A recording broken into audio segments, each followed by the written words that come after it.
Listo, chicos, entonces,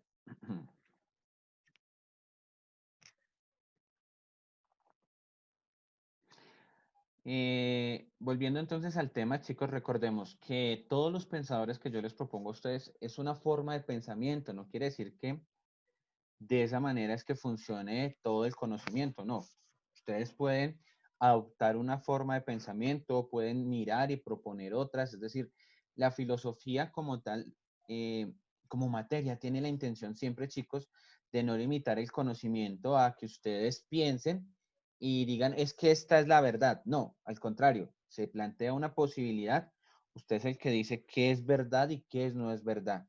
Usted acrecienta y fundamenta cada vez más su conocimiento. Entonces, con Hegel estábamos viendo una propuesta. El amo y el esclavo es una propuesta de cómo funciona el pensamiento de la mente humana. ¿Sí? Ahora vamos a ver otros pensadores que nos van a explicar cuál es el pensamiento de la mente humana y cómo se forma la ciencia.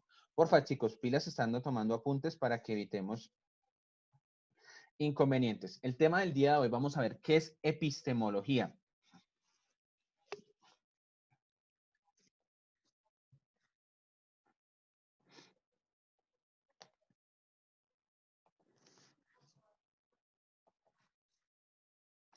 Listo, chicos, y la vamos a ver en dos partes. Vamos a ver los inicios de la epistemología como una aproximación histórica y qué es la epistemología en sí, haciendo un acercamiento pues a la posibilidad de entender cómo funciona o cómo se empieza a dar la producción de conocimiento en la, en la vida del hombre, ¿listo?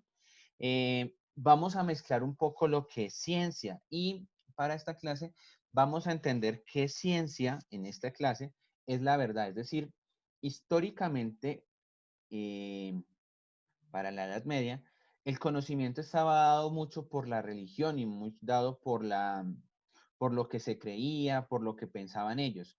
Del Renacimiento hacia la Edad Moderna, todo este periodo fue todo lo contrario. Se empieza a dar un conocimiento y una verdad en aquello que yo puedo comprobar. Si yo lo puedo comprobar y lo puedo demostrar, es verdad. Entonces, partiendo de eso, la epistemología va a analizar todos los asuntos que tienen que ver. Si lo puedo comprobar, existe. Si no, no existe. ¿Listo, chicos? Entonces, para que lo tengamos muy presente. Inicios de la epistemología. Los inicios de la epistemología se encuentran con esta dualidad. Aquí vemos en la imagen lo que son verdades, lo que son creencias, y eso fundamenta el conocimiento. Entonces, en un primer momento se da esta lucha entre verdad y creencia. Pero partamos del hecho de ver nuestros antepasados filósofos. Vamos a partir de que todo comenzó en Grecia, es decir, el inicio de lo que se conoce como epistemología, chicos. Esto es una pregunta del cuestionario. Todo lo que se conoce como epistemología empezó en Grecia. Y uno de sus representantes más significativos es Aristóteles. Entonces, Aristóteles aseguraba que hay tres formas para conocer. La percepción, o sea, conocemos a través de los sentidos; la experiencia, se conoce en base a lo vivido; y de las sustancias, se basa en principios y causas, lo que siempre hemos intentado hablar en filosofía. Yo veo el esfero, sé que es un esfero, tengo la experiencia de que es un esfero, pero no necesito del esfero en mi mano para pensar en el esfero porque es una idea ya, una sustancia que está en mi mente. Entonces, Aristóteles empieza a fundamentar las bases del conocimiento. Chicos, recuerden las preguntas que nos basan a nosotros todo este periodo de filosofía. ¿Qué se puede conocer y qué es conocimiento? ¿Qué es en verdad el conocimiento? Entonces, basado en esas dos preguntas, se fundamenta toda la epistemología. ¿Claros con Aristóteles, chicos? ¿Sí? Tres partes: la percepción, los sentidos; experiencia, lo que vamos viviendo; las sustancias, cada uno de los objetos nos lleva a la mente a nosotros una idea, una referencia, no sé, un pensamiento. ¿Sí? No necesito ver un elefante para saber qué es un elefante. Listo, chicos. Entonces, partiendo de esto, de este principio que acabo de explicar, son los griegos los primeros en preguntarse el porqué de las cosas. Es decir, ¿por qué pensamos? ¿Por qué existimos? ¿Sí? Y entonces ellos hacen preguntas de cómo surge el conocimiento, cómo sabemos que algo es conocimiento. ¿Mm?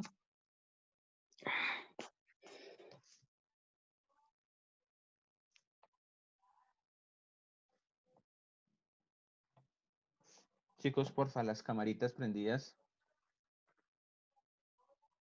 Gracias. Eso. Checho, prende la cámara. Gabriela. Natalia Pinzón, por favor, la cámara. Natalia. Pile, chicos, con la cámara.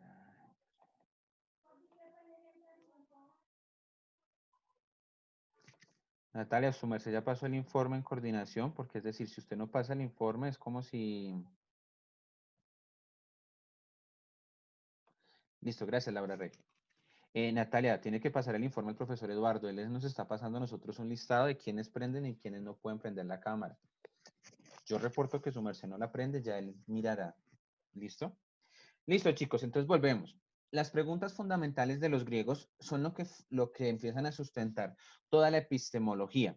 Entonces, ya teniendo claro cómo surge el conocimiento, qué se puede conocer, ¿m? Voy a hacer un ejercicio que hizo Sócrates con sus discípulos a ver cómo nos va a nosotros. Chicos, les pregunto a todos, por favor, pues hagamos el ejercicio reflexivo de pensar, ¿qué es un número? ¿Quién me puede decir qué es un número? Dígitos que ayudan al orden. ¿Los números existen? No son imaginarios. Pero entonces, ¿yo por qué puedo contar?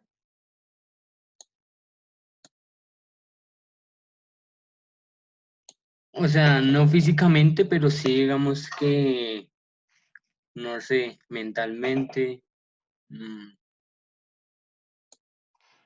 Si los números son imaginarios, las matemáticas es una ciencia imaginaria, porque es considerada una ciencia exacta.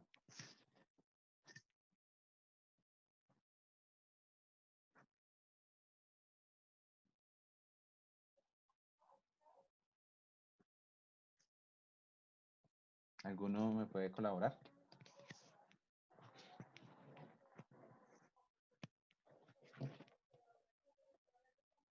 Vuelvo y le repito, chicos. Si los números son imaginarios y no existen, ¿por qué se considera que la matemática es una ciencia exacta? Y muchas personas basan su conocimiento en la matemática. ¿Mm? La física basa el conocimiento en la matemática. O sea, ¿la física es mentira? ¿Qué piensan ustedes? ¿Qué opinan? Estamos pensando, no crean que pues, o sea, en últimas no tengo, yo tampoco tengo respuestas, sino que son preguntas que nos ayudan a pensar en verdad qué es el conocimiento. ¿Mm? Yo una vez hablaba con Leonel de eso y Leonel me decía, sí, pero la matemática nos ayuda a demostrar muchas cosas. Le digo, pero ustedes inventaron ese lenguaje.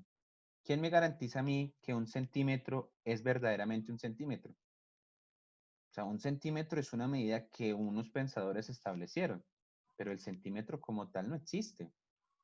O sea, el centímetro ustedes se lo inventaron. ¿Por qué una pulgada no puedo decirle yo centímetro? ¿Mm? No, que porque muchos lo han pensado así.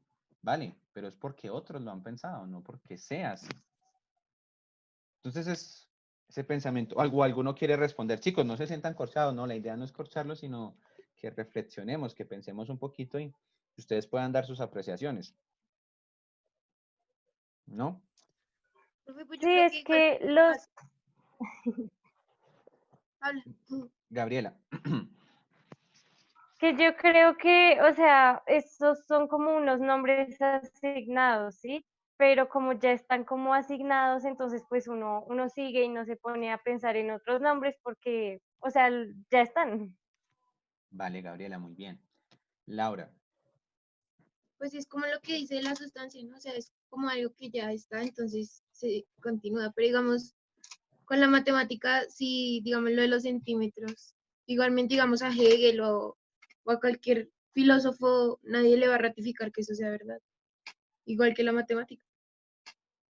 Claro, y si vamos a eso, yo podría decir que al igual que sucede con la matemática, sucede con el lenguaje. ¿Qué es la letra A? ¿La A existe? La A no existe. por qué decimos, un ejemplo, que esto es un esfero. Es decir, esfero es una composición de 6 letras. Esfero, 6 letras, pero en sí las letras no existen. Y nosotros nos acordamos de la palabra a veces mucho más que del objeto. Es decir, a lo que voy, chicos, porque funciona con todo. Es decir, hasta la misma filosofía se llegó a preguntar en algún momento, pero esto ya es más loco, que si ella creaba conocimiento, eso después lo veremos con otro filósofo, si ella creaba conocimiento, su conocimiento estaba fundamentado en el lenguaje, y el lenguaje como tal es una representación simbólica, al igual que los números. Y si vamos a una lógica más profunda, la filosofía no sería más que un lenguaje establecido. Por lo tanto, la filosofía no existiría, sino sería lenguaje. O sea, son cosas un poco sacados de lo común, pero es como para que reflexionemos y volvemos al punto. Chicos, si vamos a la realidad, entonces, ¿qué es conocimiento? El conocimiento no existiría. ¿Listo? Vamos a seguir viendo, pero pues yo quería dejarles esos interrogantes ahí como para que siguiéramos viendo. Todas estas preguntas que les estoy haciendo a ustedes, chicos, se las empezaron a hacer ciertos filósofos y empezaron a fundamentar el conocimiento. Entonces, los primeros fueron los griegos y ellos empezaron a hacerse nuevamente pues esas preguntas y los modernos retoman todo este pensamiento y toda esta mentalidad y empiezan a darle fuerza en la medida de que empiezan a fundamentarlo en propuestas, en responder a la pregunta, ¿cómo saber qué es conocimiento? Entonces ellos empiezan a dar unas bases o empiezan a sentar ciertos procesos. Entonces, chicos, devolvámonos un poquito y partamos de la definición de qué es epistemología. La epistemología es el estudio del conocimiento. Viene de la raíz griega episteme, ¿griega? Sí, griega, episteme y logos, que significa conocimiento o ciencia. Entonces, para que tengamos en cuenta, ¿qué es la epistemología? La ciencia que estudia el conocimiento o el estudio del conocimiento. ¿Listo? Chicos, uno de los primeros epistemólogos, por así decirlo, uno de los primeros que se empezó a preocupar por qué se podía conocer y cómo se podía conocer, viene a ser Descartes. Descartes en 1973, bueno, publica el libro El discurso del método. Nosotros ya hemos hablado de este libro. Entonces, en este libro, ¿qué hace Descartes? Recuerden ustedes que les decía yo en clase, él lo que hace con las preguntas que yo les acabo de formular, él dice, voy a presentar un método para producir el conocimiento válido. Es decir, ¿cómo sabemos, valga la redundancia, que lo que sabemos es cierto? Él dice, vamos a plantear un método para que no haya duda de que lo que se sabe es la verdad. Entonces, el tipo no dio una respuesta. Laura, un poquito acá, lo que hablábamos de que la filosofía también cae en un error, claro, pero este tipo se la jugó por el lado de decir, bueno, si nosotros no podemos plantear verdades, planteemos el método para llegar a la verdad. Entonces, de ahí parte lo que es el método. Y ustedes van a ver en todas las benditas ciencias, uy, eso es hasta fastidioso después de un tiempo, que todas las ciencias hablan de un método. La psicología, la sociología, la matemática, todos hablan de un método. Y recuerden ustedes que método es una serie de pasos, un proceso. ¿Sí? La matemática es amiga de eso, método. Entonces hay que hacer primero este proceso, después este proceso y después este proceso para obtener un resultado. La química, para usted tener una solución hay que hacer este proceso, ta. Bueno, ustedes ya lo conocerán más que yo. Entonces, de Descartes nace el método científico. El método científico es la posibilidad de entender una forma de producir conocimiento. ¿Cómo sabemos que algo es cierto? Porque lo hemos comprobado, porque lo hemos pasado por un método. Algo así, lo hemos pasado por filtros. Este método científico se basa en el uso de la razón, chicos. Es decir, estos se la jugaron y dijeron, bueno, hay que usar la razón para empezar a entender. Se establece el método científico de la observación, inducción, hipótesis, experimentación, demostración y teoría. Estos son los pasos del método. Claro está que dependiendo de la ciencia, cambian y van reformulándose. Entonces, la pregunta de siempre, ¿cómo saber que algo es ciencia o cómo saber que algo es conocimiento? A través de este método. ¿Listo, chicos? Vamos a continuar. Cuando Descartes plantea este método, viene otro filósofo y dice, dice, listo, usted me dice que conocimiento es esto, Un ejemplo, yo les digo a ustedes, chicos, la Tierra gira alrededor del Sol. Y eso es una verdad porque lo hemos comprobado científicamente. Yo a través del telescopio lo he mirado. Kuhn nos dice que existen ciertas verdades que son temporales, que son históricas. Lo que para mí hoy puede ser una verdad, dentro de unos años no lo será. Entonces él habla de las estructuras de las revoluciones científicas. Establece que nosotros siempre vamos a creer unas verdades, ¿sí? Como la verdad, por ejemplo, a nivel educativo. La clase tiene que darse así, asá, asá. Eso es una verdad que se ha establecido. Puede que en 10 años o en 20 años digan, no, estaban equivocados, las clases no se deben dar así, cada quien que estudie lo que quiera. Eso es una revolución, eso ya es un cambio en el conocimiento. Otro ejemplo, históricamente antes se creía y científicamente que la Tierra era el centro de todo. Llegó Galileo, llegó Copérnico y dijeron, no señores, están equivocados, la Tierra no es el centro de todo, es el Sol. Entonces, esas son las estructuras de las revoluciones científicas. Personas que piensan el mundo de otra manera y generan un cambio. Y constantemente se está dando. Por ejemplo, Isaac Newton pensó unas teorías, Einstein las refutó, Hawking refutó las de Einstein y se los aseguro que dentro de unos años llegará otro que refutará las de Hawking, porque así evoluciona la ciencia. Cada vez que la historia establece una verdad de conocimiento, algo que dice esto es así, esa verdad de conocimiento se llama, chicos, pilas con esta palabra, aparece en el cuestionario, paradigma. ¿Qué es un paradigma? Un paradigma es una verdad o una base de conocimiento que se establece para decir que así funciona, ¿sí? Pero es temporal. ¿Qué quiere decir eso? Que puede cambiar. Chicos, aquí les voy a definir paradigma en la siguiente diapositiva para que lo apunten. ¿Qué es un paradigma? Entonces, es un conjunto de prácticas o teorías que definen una disciplina científica. Es decir, es una verdad que se cree. Por ejemplo, dependiendo de cada una de las ciencias, cada ciencia, perdón, va estableciendo su propio paradigma. Hubo unos años, compartiéndoles de psicología, que se creía que el conductivismo era la forma en que nosotros aprendíamos. ¿Qué es el conductivismo? Es una corriente de pensamiento que asegura que el hombre aprende por premio y castigo. Usted hizo algo bien, su premio. Usted hizo algo mal, castigo. Entonces, basado en esa idea, el paradigma de una época fue que el hombre aprende mediante premio-castigo. Muchos psicólogos a través de la historia han dicho, no, el hombre también aprende por experiencias significativas. Entonces, ya hubo un cambio de paradigma. Entonces, los paradigmas, chicos, vuelvo y repito, perdón que sea tan insistente, son las verdades o los conjuntos de teorías que definen una disciplina científica, ¿sí?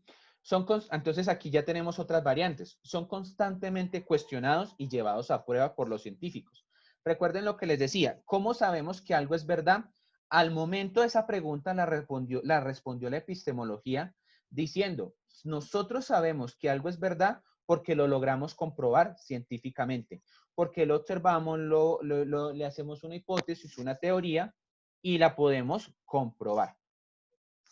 Entonces, eso es lo que ellos se basaron y dijeron, por eso es real. Pero, ¿qué pasa con los paradigmas? El problema de un paradigma es que si hay una idea que logra sobreponerse a la otra, esta será el nuevo paradigma. O sea, constantemente una idea está refutando a la otra hasta que llegue una nueva y la supere en su grado de validez. Listo, chicos. Pasamos con otro epistemólogo, que es Mario Bunge. Es un defensor del realismo científico. Entonces, el tipo ya se la jugó por otro lado, porque él dijo, bueno, listo, usted me dice a mí que todas las ciencias que se puedan comprobar son conocimiento. ¿Y qué pasa con las ciencias que no puedo comprobar? Por ejemplo, la sociología es una ciencia, pero yo no puedo comprobar los comportamientos humanos, ¿sí? Yo no puedo comprobar que las personas estén tristes. Eso yo no lo puedo probar. Si usted no me dice a mí que está triste, yo no puedo probar que usted está triste. O por el contrario, que usted está alegre. Hay personas que están así y están alegres. O sea, es decir, es algo que no puedo comprar. Entonces, este tipo se la jugó por dos cosas. Él dice, existen dos ciencias, las fácticas, que se trata de entender todo lo material, todo lo que se puede comprobar empíricamente. Y él dice, existen las ciencias formales, que trata de entender todas las ideas, todas las reglas, todas las cosas que aunque de pronto no pueden ser comprobadas empíricamente, pertenecen a la posibilidad de ser entendidas racionalmente o fácticamente. Es decir, yo puedo comprobarlo. Volvemos al asunto de los números. Estamos de acuerdo que los números no existen, ¿sí? Porque si vamos a la realidad, yo nunca he visto, ay, mire ese 5 corriendo por allá en ese pastizal. No, los números no existen. Pero como ciencia formal, como conocimiento, la matemática existe porque me permite, y como lo decía, si no me falla la memoria, Laura Rey, existe en nuestra mente. Existe por esa razón. Entonces, volvemos al punto. Yo sé que la tristeza existe porque puedo ver en otras personas la tristeza. Entonces, el tipo se la juega por estos dos lados. Para que algo sea conocimiento, tiene que ser comprobado por una ciencia fáctica, es decir, por la experiencia, y una ciencia formal, que es la ciencia que analiza las ideas. Entonces, chicos, él dice, el conocimiento científico está compuesto por una ciencia fáctica y una ciencia formal. Es producido a través de la investigación científica por medio del método científico. Sea por la ciencia fáctica o la ciencia formal, el conocimiento constantemente tiene que ser verificado. No podemos decir, no, es que eso es verdad y ya. No, yo tengo que poder verificar el conocimiento. Entonces, el conocimiento científico se basa como filosofía, consiste en que considera como una ciencia más y se le debe aplicar el método científico. Entonces, ya con las revoluciones científicas, la filosofía dejó de ser especulativa. O sea, la filosofía ya no es tanto, es que yo pienso, es que yo creo, no. La filosofía coge un rigor académico porque a la filosofía se le aplica método científico. ¿Cómo puedo comprobarles yo? Un ejemplo, me devuelvo un poquito, lo del amo y el esclavo. Yo se los compruebo a ustedes a través de sus propias experiencias. Muchos de ustedes han tenido necesidades fisiológicas, eso hace parte del amo, pero muchos de ustedes la han sabido controlar, eso hace parte del esclavo. Yo paso las teorías que planteo filosóficamente por el método científico. El objeto de estudio de la filosofía científica es la realidad como totalidad, o sea, le interesa todo aquello que permita construir una visión del mundo. Recuerden ustedes, chicos, que la filosofía tiene la intención de ayudar a establecer lo que es un estilo de vida, por lo tanto, la filosofía científica busca establecer esas verdades. Y terminamos ya con esta idea, chicos. Conclusión. La epistemología es el proceso reflexivo que debe tener la comunidad científica. Hay que ser críticos en relación en cómo se desarrolla el conocimiento y cómo la ciencia valida el conocimiento creado.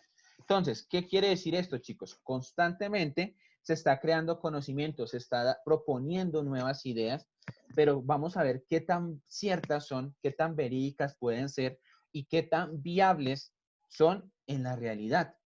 ¿Sí? Entonces, esa es uno de los papeles de la epistemología. Es decir, no es una ciencia ya acabada, que no, que ya el último que dijo es que el Big Bang fue la teoría del origen del universo. Ya hoy en día están diciendo esa teoría no es tan cierta, ya están planteando otra. Antes del Big Bang, ¿qué estaba la idea creacionista. Dios creó el universo. Listo. Y antes de esa idea creacionista, ¿qué estaba? Estaba una idea mitológica de los griegos y los romanos que proponían a unos dioses creando. Entonces, constantemente el mundo va refutando teorías. Chicos, estos son los referentes bibliográficos y pues los conocimientos que yo tengo. Y finalizamos la clase por cuestiones de tiempo también. Chicos, ¿alguna pregunta, duda, comentario? Algo que ustedes quieran reforzarme, que decir, profe, yo no entendí. ¿Alguien que quiera aportar algo? ¿Sí existe la matemática, chicos? Tachos, ¿sí existe la matemática? Sí, profe. Eso, chicos, sí existe la matemática. Muy bien, chicos. Ay, no. Chicos, ¿todo claro? ¿Nada bien? ¿Sí? ¿Un poco enredado?